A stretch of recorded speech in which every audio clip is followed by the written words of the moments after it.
Varicose veins కి సరైన చికిత్స కోసం సంప్రదించండి ఎవిస్ హాస్పిటల్. బాలాయ నీలవపుషే నవకింకిణీజాలజఘనాయ దిగంబరాయ శార్దూల దివ్యనఖభూషణభూషితాయ నందాత్మజాయ నవనీతముషే నమస్తే. భాగవత కథాసుధ తర్వాయి భాగంలోకి వచ్చాం. సుఖమహర్షి కృష్ణావతారంలో కంసవధ తర్వాత జరిగిన పరిణామాలన్నింటినీ పరీక్షణ్ మహారాజుకి తెలియజేస్తున్నాడు. కంసవధ తర్వాత బలరామకృష్ణులు ఇద్దరికీ ఉపనయనమైంది, విద్యాభ్యాసం అయింది. వాళ్ళు మధురకు మళ్ళీ తిరిగి వచ్చారు. గోపికలకి, నందుడికి, యశోదకి నేను తర్వాత వస్తానని తెలియజేశాడు. హస్తినా నగరానికి అక్రూరుని పంపించి అక్కడున్న వ్యవహారం అంతా తెలుసుకునేలాగా చేశాడు. ఆ తర్వాత ఏం జరిగిందంటే, కంసుడు మరణించిన తర్వాత ఆయనకి ఇద్దరు భార్యలు ఉన్నారు, అస్థి ప్రాప్తి అని. వాళ్ళిద్దరూ జరాసంధుని యొక్క కుమార్తెలు. జరాసంధుడు అనే ఒక రాక్షసు, ఒక రాజు. ఇతను ఏంటంటే ఒక రాజుగారికి ఒక మునివరం వల్ల పుట్టాడు. ఒక రాజుగారికి సంతానం లేదు జరాసంధుడి తండ్రికి. ఈ లేకపోయేసరికల్లా ఆయన ఒక మునిని తనకు సంతానం కోసం అడిగితే ఆయన ఒక మామిడి పండు ఇచ్చాడు. దాన్ని 2 భాగాలుగా కోసి ఇద్దరు రాణులకి ఇచ్చారు. ఇస్తే వాళ్ళిద్దరికీ చెరొక మాంసఖండము, ఒకే పిల్లవాడు 2 ముక్కలుగా జన్మించాట. రాణులు భయపడి చీదరించుకుని ఆ ముక్కలను బయట పారేయమన్నారు.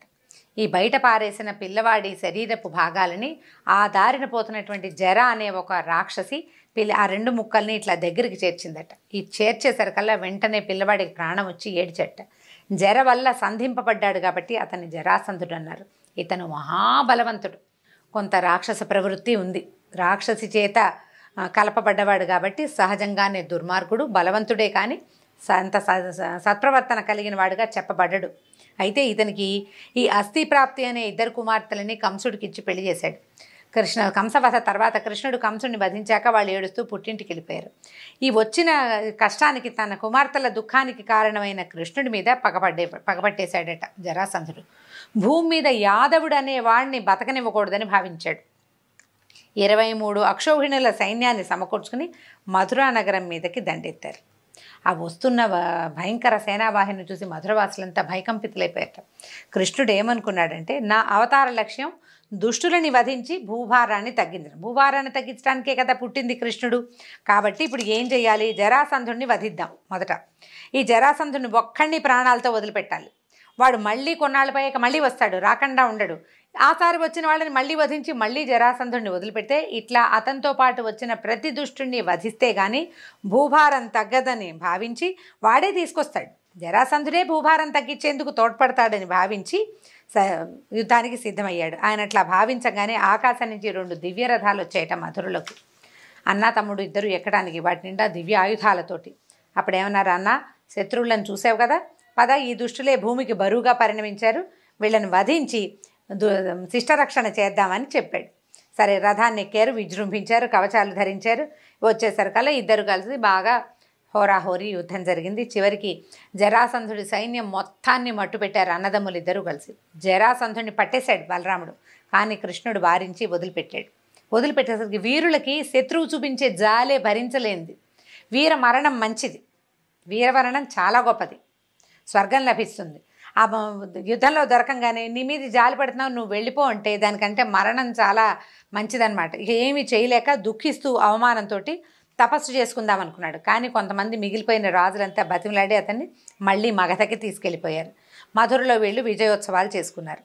ఈ కృష్ణుడు చెప్పినట్టే జరాసంధుడు మళ్ళీ వచ్చాడు, మళ్ళీ ఓడిపోయాడు. అట్లా పట్టిన పట్టు విడవకుండా 17 సార్లు మధుర మీద దండయాత్రలు చేస్తూనే ఉన్నాడు. ప్రతిసారి కృష్ణుడు బలరాముడు యుద్ధం చేయటం, వచ్చిన వాళ్ళందరినీ చంపేయటం, జరాసంధుడిని వదిలిపెట్టడం. ఈలోగా నారదుడు కాలయవనుడు అనే వాడి దగ్గరికి వెళ్ళాడట. అతను బలిష్ఠుడు, మహావీరుడు, యుద్ధప్రియుడు. అయితే ఇతనికి ఏంటంటే, కాలయవనుడికి జన్మతః యాదవులతోటి శత్రుత్వం ఉంది.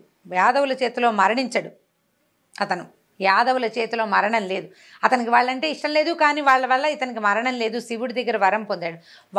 అది అతని యొక్క ఆయుధంగా ఉందన్నమాట. ఏం చెప్పాడంటే, నువ్వు గొప్పవాడిని భావిస్తున్నావు, 23 అక్షౌహిణులతో వచ్చిన జరాసంధుడు అనే మహావీరుణ్ణి జయించిన యాదవ వీరుడు ఒకడు మధురలో ఉన్నాడు. నువ్వు జయించగలిగితేనే, అతన్ని గనక నువ్వు జయించావా నిన్ను మహావీరుడని ఒప్పుకుంటారు అని ఎగసన తోసేసరికల్లా కాలయవనుడు ఏం చేశాడు, 3 కోట్ల మంది మ్లేచ్ఛ సైన్యంతో మధురని ముట్టడిచ్చాట. ఇప్పుడు ఏమనుకుంటాడు, జరాసంధుడు పదే యుద్ధంలో ఓడిపోయినా సిగ్గుబడి దూరంగా ఉండడు. ప్రతిసారి తన పరాభవానికి ప్రతిక్రియ చేయాలని భావించి వస్తూనే ఉంటాడు. ఇవాళ రేపో ఎలాగో వస్తాడు.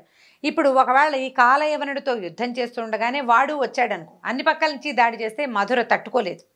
కాబట్టి పైగా ఈ మధుర అసలే అవమానంతో రగిలిపోయే జరాసంధుడు నేను దొరకలేదు కాబట్టి మధురా నగరం మీద పడతాడేమో, నగరవాసులను ఏదైనా చేస్తాడు కాబట్టి, లేదా వాళ్ళను పట్టుకెళ్ళిపోవచ్చు, చంపేయచ్చు, ఏదైనా చేయొచ్చు. కాబట్టి పౌరుల రక్షణ ప్రధాన కర్తవ్యం అని అనుకుని ఏం చేశాడట ఈయన, విశ్వకర్మని పిలిచి సముద్రంలో 12 యోజనాల వైశాల్యమున్న నగరాన్ని, దాని చుట్టూతా దుర్భేద్యమైన కోటగోడని నిర్మింపజేశాడు. విశ్వకర్మ తన తాలూకు ప్రతిభనంతా నైపుణ్యాన్నంతా ఉపయోగించి అద్భుతమైన నగరాన్ని తయారు చేశాడు. ఇంద్రుడు ఆ నగరానికి సుధర్మ అనే దేవసభని, పారిజాతం అనే కల్పవృక్షాన్ని కానుకగా పంపాడు. వరుణుడు కొన్ని వేల గుర్రాలు పంపాడట, అంటే ఉత్తమ జాతికి చెందిన గుర్రాలు పంపించాడు. దిక్పాలకుడైన కుబేరుడు, ఉత్తర దిక్పాలకుడైన కుబేరుడు అంటే ధనాధిపతి కుబేరుడు నవనిధులని పంపించాడు. ఇతర దిక్పాలకులందరూ ఈ నగరానికి విశేషంగా కానుకలు పంపారు. అట్లా ద్వారకాపురి సర్వాంగ సుందరంగా సకల సౌకర్యాలతోటి రూపుదిద్దుకుంది. ప్రజలు వచ్చి నివసించడానికి సిద్ధంగా ఉంది. కృష్ణుడు తన యోగ మహిమతోటి మధురా నగర వాసులందరినీ ద్వారకకి తరలించాడు. ఈ మధ్యలో వెళ్ళేటప్పుడండి వీళ్ళంతా ఒక చోట యోగ మహిమతోటి బయలుదేరినా కూడా ఒక చోట ఆగారట.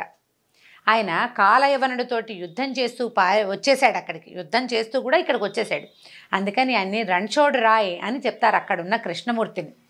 రణమును వదిలి వచ్చినవాడు అని, యుద్ధాన్ని వదిలిపెట్టి పారిపోయి వచ్చాడు అని. అక్కడ ఎంత బాగుంటుందో ఆ దేవాలయం, ద్వారకకి వెళ్ళే దారిలో కనిపిస్తుంది.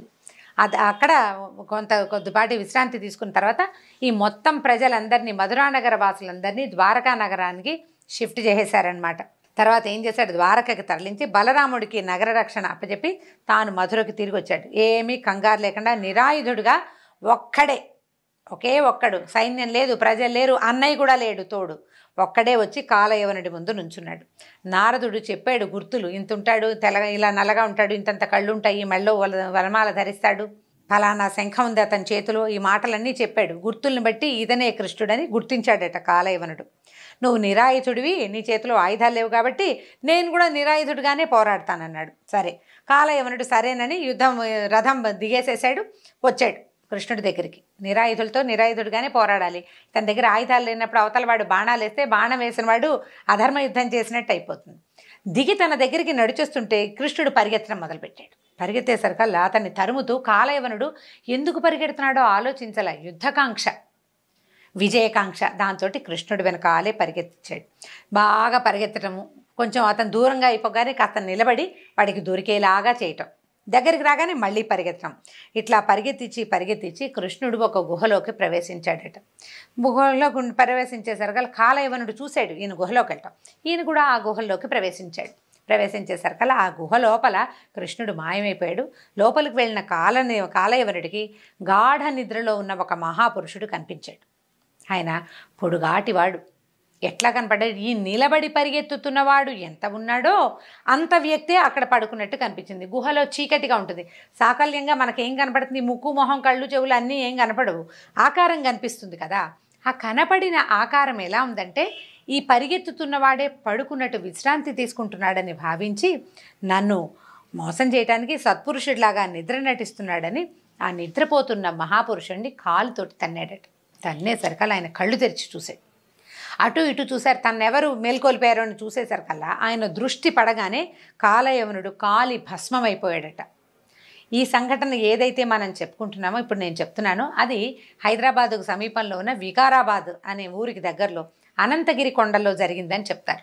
అక్కడ ఒక నది కూడా ప్రవాహం వచ్చిందని, మూసీ నది అప్పుడే పుట్టిందని చాలా ఉన్నాయి దాని మీద కథలు. అనంతగిరి అని ఒక దేవాలయం కూడా ఉంది అక్కడ. అయితే ఈ నిద్రపోతున్న పరీక్షిత్ మహారాజు ఇదంతా శ్రద్ధగా వింటున్నాడు. సుఖమహర్షి చెప్తుంటే సడన్గా అనుమానం, లోపలికి వెళ్ళిన కృష్ణుడు ఎక్కడికి వెళ్ళిపోయాడు, అక్కడ ఇంకో మహాపురుషుడు ఎట్లా ప్రత్యక్షమయ్యాడు, ఆయన ఎవరు, ఈయన ఏమయ్యాడు. కథ వింటుంటే సడన్గా మనకు కూడా డౌట్లు వస్తాయి. పరీక్షిత్ మహారాజు అడిగేసరికల్లా శుకుడు ఇట్లా చెప్తున్నాడనమాట. పైగా కళ్ళు తెరవంగానే ఎదురుగుండా ఉన్నవాడిని భస్మం చేయగలిగేంత తపశ్శాలి అతను, అంత ప్రభావశాలిగా అతను ఎందుకున్నాడు, ఎట్లా అయ్యాడు అని అడిగితే ఈయన మాంధాతకి, ఇక్ష్వాకు వంశానికి చెందిన మాంధాత యొక్క కుమారుడు ముచుకుందుడు. ఈయన రాక్షసుల దాడి తట్టుకోలేక దేవతలు తమని రక్షించమని ప్రార్థిస్తే చాలా కాలం రాత్రింబవళ్ళు రాక్షసులతో యుద్ధం చేసి దేవతల్ని రక్షించాట. తర్వాత కుమారస్వామి దేవసేనాధిపతి అయ్యాడు. ఆయన విజృంభించి రాక్షసుల్ని తరిమి కొట్టేశాడు. అప్పుడు దేవతలు ముచుకుందుడితోటి ఏమన్నారంటే, నువ్వు చాలా పనిచేసావు, చాలా శ్రమపడ్డావు నాయన మా కోసం, నువ్వు కాలాన్ని గమనించలేదు, నీ భార్య బిడ్డలు బంధుమిత్రులు అందరూ మరణించారు, నువ్వు ఒక్కడివే ఉన్నావు, భూలోకంలో నీ కాలం వాళ్ళు ఎవ్వరూ లేరు, కానీ నువ్వు చేసిన మహోపకారానికి మేము ఏదైనా చేస్తాం, ఏం కావాలో అడుగు, కైవల్యం అడగద్దు, అది మేము ఇవ్వలేం అని చెప్పారు. చెప్పేసరికి ఈయన ఏమన్నాడు, కొన్ని వందల సంవత్సరాలు అయిన కంటి నిండా నిద్రపోయి, అందుకని నిద్రపోయే వరం ఇవ్వమని అడిగాడు. వాళ్ళు ఆ వరం ఇచ్చి, నిన్నెవరైనా నిద్రలో కనుక లేపితే నీ కంటి చూపు పడగానే వాడు భస్మం అవుతాడని ఆ వరం ఆయనకి ప్రసాదించి వెళ్ళిపోయారు. సరిగ్గా ఆయన అక్కడ నిద్రపోతున్నాడు. కాలయవనుడిని చంపటానికి శివుడి వరం కృష్ణుడికి అడ్డం వచ్చింది. ఎందుకంటే యాదవులు ఎవరి వల్ల కాలయవనుడు మరణించడు. అందుకని ఈ ప్రయత్నం చేసి ఏం చేశాడు, ఇక్కడికి తీసుకొచ్చి ముచుకుందుడి కన్నుబడేలాగా చేశాడు. అప్పుడు ముచుకుందుడు కృష్ణుడికి నమస్కరించి, నాయన మహానుభావ, నువ్వు తేజోమూర్తివి, నీ తేజస్సుతో ఈ గుహలో ఉన్న చీకటి కాదు, నా మనసులో ఉన్న చీకటిని కూడా పోగొట్టావు, నువ్వెవరివి ఏమిటి అని అడిగాడు. పైగా ఈ గుహ ఎక్కడో ఉంది, ఎప్పటి నుంచో నేను ఇక్కడ నిద్రపోతున్నాను, ఈ దారంతా ఇలా ఎంత కంటకమయంగా ఉందో, ఇట్లా పద్మాల్లాగా ఉన్నాయి నీ పాదాలు, ఎలా నడిచొచ్చావు, నువ్వు ఇక్కడికి ఎందుకు వచ్చావు అని అడిగితే అప్పుడు చెప్తున్నాడు అనమాట కృష్ణుడు, నా జన్మలు, నాకున్న పేర్లు, నేను చేసే కర్మలు వేలు అనేక వేలున్నాయి, వాటిని లెక్క పెట్టడం నాకే సాధ్యం కాదు, నీకేం చెప్తాను, ఇసుక రేణువులనైనా ఒకడు లెక్క పెట్టగలదు, కానీ నా జన్మలు, గుణాలు, కర్మలు ఎన్నంటే వాటిని ఎవరూ లెక్క పెట్టలేరు, భూభారం తొలగించడానికి నీకోసం చెప్తున్నాను ఈ మాట అన్నాడు. భూభారం తొలగించమని బ్రహ్మ ప్రార్థించాడు. వసుదేవుని పుత్రుడిగా నేను జన్మించాను, నన్ను వాసుదేవుడు అంటారు, నువ్వు పూర్వం నా భక్తుడివి, నిన్ను అనుగ్రహించడానికే ఇక్కడికి వచ్చానని చెప్పి ముచుకుందుడిని అనుగ్రహించాడు. నువ్వు తపస్సు చేయి, నా మీదే నీ మనసుని లగ్నం చేసి తపస్సు చేయి, తర్వాత జన్మలో కూడా నీకు నా పట్ల నిశ్చలమైన భక్తి ఉంటుంది, ఆ తర్వాత నువ్వు నా సాయుధ్యాన్ని పొందుతావన్నాడు. ముచుకుందుడికి తన ఎదురుగుండా ఉన్నవాడే విష్ణువని అర్థమైంది. ఆయన పాదాలను బట్టి నమస్కరించాడు. ఆయన కృతయుగానికి చెందినవాడు. ఆయన కలియుగం ప్రారంభం అవబోతోందని తెలుసుకున్నాడు. ఎందుకంటే గుహలో నుంచి బయటకు వస్తే తనంత ఎత్తు ప్రమాణం ఉన్న మనుషులు ఇక్కడ లేరు, కలియుగం దగ్గరలోకి వచ్చేస్తోంది, ద్వాపరయుగపు చివరిలో సగపడి ముప్పాతికి అయిపోయింది. దాంతో ఆయన ఉత్తర దిశగా వెళ్ళిపోయాడు.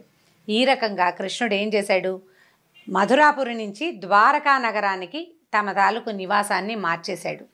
కాలయవనుడిని సంహరించాడు. భూభారం తగ్గించే రకరకాల ప్రయత్నాల్లో కాలయవనుడనే రాక్షసుడిని కూడా సంహరించాడు. తర్వాత భాగాన్ని తేలికగా 4 భాగాల్లో 4 వాక్యాల్లో ఇప్పుడు చెప్పేస్తానండి. చివరి భాగం రుక్మిణి కళ్యాణం చెప్పుకుందాం. ఆ తర్వాత క్రమంగా వీళ్ళు ఏం చేశారు, ఈ బలరాముడు కూడా వచ్చాడు. ఇద్దరు కలిసి యవనసేనని సంహరించేశారు, బలరాముడు కృష్ణుడు కలిసి.